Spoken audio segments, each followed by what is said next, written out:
Meaning of head of state. Head of state. Head of state. Head of state. Head of state.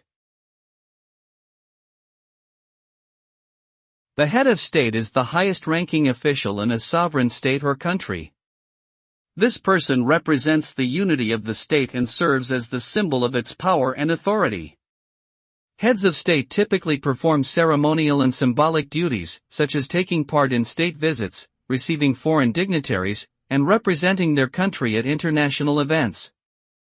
While the specific powers and responsibilities of a head of state vary depending on the political system of the country, they generally serve as the public face of the nation and play an important role in upholding its values and traditions.